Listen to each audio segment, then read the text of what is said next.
신스볼입니다. 지금까지 세럼 오실레이터의 많은 부분을 해설했습니다. 아직은 웨이브 테이블과 워프 노브라는 굵직한 주제들이 남아있죠. 이 중 워프 노브를 먼저 살펴볼 건데, 워프 노브 역시 위상 얘기가 나올 수밖에 없습니다. 특히 여기 리맵이라는 사실은 페이지 디스토션인 이 부분 말이죠. 국내 온라인 강좌에서는 아직 사용법이 제대로 해설된 적이 없기 때문에 제가 아무리 쉽게 설명드리려고 노력한다고 해도 많이 혼란스러울 수 있습니다. 그래서 오늘은 오실레이터와는 큰 연관성이 없는 뜬금포 주제를 들고 왔습니다. 바로 웨이브 쉐이퍼죠. 이 웨이브 쉐이퍼와 페이지 디스토션의 화법이 비록 원리는 많이 다르지만 조작하는 방법에는 유사한 면이 많이 있으니까요. 오늘 뜬금없이 웨이브 쉐이퍼를 해설하는 이유는 그게 전부입니다. 조작이 유사하니까 페이지 디스토션과. 그런 거로 오늘 내용은 가볍게 보셔도 상관없습니다. 많은 강좌에서는 웨이브 쉐이퍼를 디스토션이라고 퉁쳐서 설명하곤 합니다. 저는 디스토션에 대해서는 잘 모르기는 합니다만, 과연 디스토션과 웨이브 쉐이퍼를 같은 원리로 설명하는 것이 타당한가에 대해서는 조금 의문입니다. 디스토션이라는 큰 맥락 안에서도 여러 가지 계열이 나뉘고요. 실제로 사용해보면 웨이브 쉐이퍼만으로는 설명하기 어려운 혹은 불가능한 저마다의 캐릭터가 있습니다. 하지만 공통된 화법은 있습니다. 그건 바로 인풋 레벨에 따라 결과가 달라진다는 점이죠. 제가 어떤 형태의 그래프를 이렇게 미리 그려놨습니다. 웨이브 쉐이퍼의 기본값은 원래 우상향의 직진 그래프인데 제가 어떤 지점을 기점으로 꺾어두었습니다. 사인파의 볼륨을 천천히 올린 동안 파형의 변화를 관찰해보세요.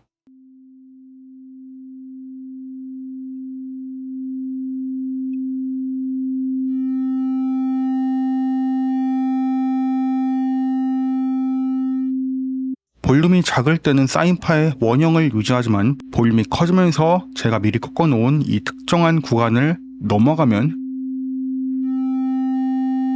파형이 변형됩니다. 일단 볼륨에 따라 파형이 변한다는 건 아시겠죠? 정상적인 디스토션 계열의 플러그인이라면 지금처럼 세럼에서 볼륨을 조정할 필요 없이 이 플러그인 자체에서 인풋 게인을 따로 증폭해서 받을 수 있습니다. 웨이브 쉐이퍼에서 받을 이 볼륨을 조정하는 기능을 프리앰프, 프리게인, 인풋 게인, 게인, 인풋 드라이브 등등 플러그인마다 여러 가지 용어로 부르는데, 여기엔 인풋이라고 나와 있으니까 우리도 일단은 인풋이라고 불러봅시다. 자, 지금 보시는 건 멜다 프로덕션의 M 웨이브 쉐이퍼 MB라는 플러그인인데, 이 웨이브 쉐이퍼를 보면 인풋 시그널의 볼륨이 웨이브 쉐이퍼에 어디까지 도달했는지 표시됩니다. 제가 키를 누를 때마다 어떤 표시선이 왔다 갔다 하죠? 이걸 말씀드리는 겁니다. 이 표시선은 인풋을 올릴 때 같이 올라갑니다. 웨이브 쉐이퍼에서 듣고 있는 볼륨을 의미하는 거니까요. 그리고 당연히도 세럼에서 내주는 소리 자체가 작다면 이 표시선도 내려갑니다. 인풋 볼륨이 작으니까요. 자, 근데 이 표시선이 제가 미리 꺾어놓은 지점을 통과하게 되면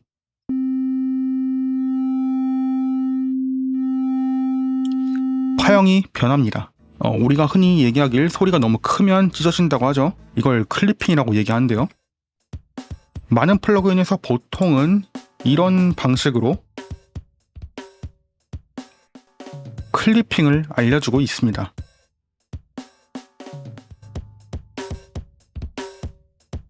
클리핑이 일어나면 지금 들으시는 것처럼 좋은 느낌의 소리를 들려주지 않습니다.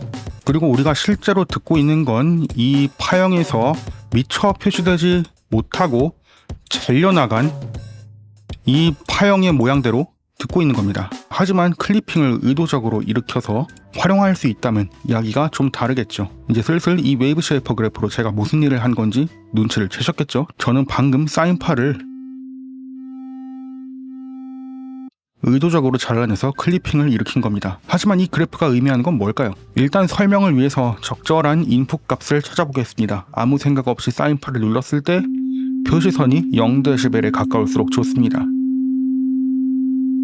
이 그래프의 가로축은 인풋 볼륨이고 세로축은 아웃풋 볼륨입니다. 지금 보시는 그래프는 마이너스 6dB의 볼륨을 입력받으면 그대로 마이너스 6dB로 내보내는 아무런 변형도 하지 않는 깨끗한 상태입니다. 이 정보를 왼쪽의 파형과 매치시켜 설명드리자면, 왼쪽의 파형에서 볼륨을 상징하는 이 세로축이 인풋 볼륨이 되겠고요. 그리고 이 세로축의 볼륨과 웨이브 쉐이퍼의 가로축은 정비례합니다. 그리고 만약 파형의 최고점이 0dB이라면 웨이브 쉐이퍼의 표시선도 0dB까지 올라가지요. 일단 이 표시선이 가로축으로 움직이는 이유도 아시겠죠? 제가 만약 웨이브 쉐이퍼에 0dB부터 마이너스 6dB까지 수정한다고 치면 파형에서는 인풋 볼륨의 0dB부터 마이너스 6dB까지인 대략 이 지점이 수정될 겁니다. 이 플러그인에서는 볼륨이 퍼센테이지로 표시되어 있어서 정확한 위치는 모르겠습니다만 대충 이 지점이 마이너스 6dB이라고 칩시다. 자, 그럼 이제 세로 축은 아웃풋 볼륨이라고 했죠. 제가 만약 0dB부터 마이너스 6dB까지의 볼륨을 입력받았을 때 이걸 일괄적으로 마이너스 6dB로 퉁쳐서 내보내버리자고 한다면 어떻게 될까요? 이걸 그래프로 그린다면 지금 이런 식이 됩니다. 마이너스 0dB부터 마이너스 6dB까지의 이 지점을 모두 마이너스 6dB로 내보내버리자는 그런 표현이 바로 이 그래프입니다. 이때 연주해보면 파형이 잘려나간 것이 보입니다. 이젠 파형이 변하는 과정을 다시 지켜보겠습니다. 지금 이 우상향의 일직선 그래프가 기본 상태이고요.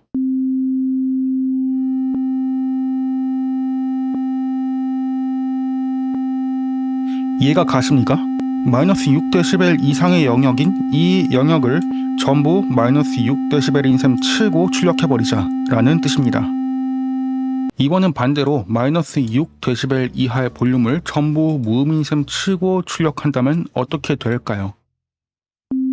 마이너스 6dB 이하인 지금 이 부분만 무음 처리가 되어서 아마 이런 모양의 파형으로 변하지 않을까요? 한번 해봅시다.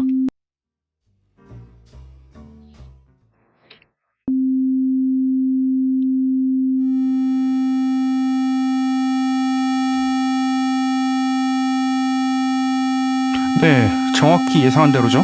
그래프로 접근하는 것이 다소 복잡해 보이고 적응이 필요하지만 웨이브 쉐이퍼의 핵심은 바로 이겁니다. 특정한 볼륨을 내가 의도한 볼륨으로 퉁쳐서 내보내기 라고 말씀드릴 수 있습니다. 웨이브 쉐이퍼는 어떻게 사용하느냐에 따라 정말 실험적인 도구가 될 수 있습니다만 음악적인 용도라면 전형적으로 많이 쓰이는 그래프가 있습니다. 지금 보시는 이 그래프는 소프트 클리퍼라고 하고요.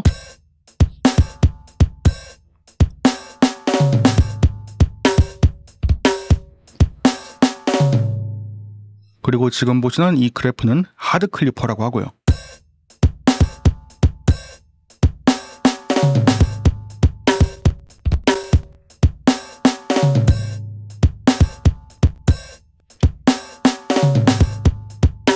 그리고 계단식으로 그래프를 작성하면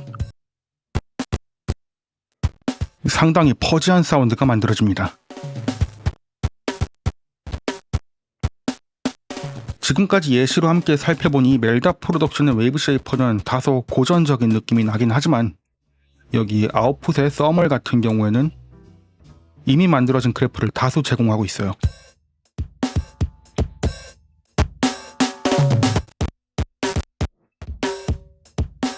그리고 다소 옛날 툴이긴 하지만 여기 아이조톱의 트래쉬 같은 경우에는 많은 그래프와 함께 훨씬 유연한 선택지를 제공합니다.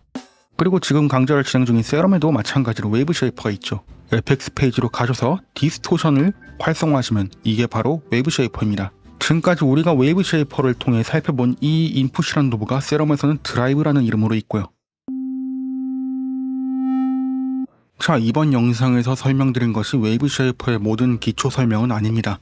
이번 영상은 실제로 그래프를 어떻게 제어할 수 있는지에 대해서 초점을 맞추어 설명드렸습니다. 그렇다 보니 인풋을 특정한 볼륨으로 퉁쳐서 출력한 것이 웨이브 쉐이퍼가 하는 일이라고 설명드렸습니다만 믹싱이나 마스터링의 관점에서는 다른 설명이 나올 수 있는 것이 바로 웨이브 쉐이퍼입니다. 유감스럽게도 제 채널은 신디사이징에만 포커스를 맞추는 채널이죠. 제가 다른 관점의 설명을 드리는 것은 조금 위험한 설명이 될 수도 있습니다. 대신 설명란에 남겨드리는 링크를 따라가시면 원하시는 궁금증을 해결할 수 있을 것이라 생각합니다. 이 영상은 직접 허락을 받은 후에 인용하는 영상이라는 점을 말씀드리겠고요. 신디사이징을 하던 믹싱을 하던 마스터링을 하던 이런 그래프 표현은 앞으로 익숙해질 필요가 있습니다. 이런 그래프는 페이지 디스토션이나 웨이브 쉐이퍼나 다이내믹 계열 플러그인에 자주 등장하니까요.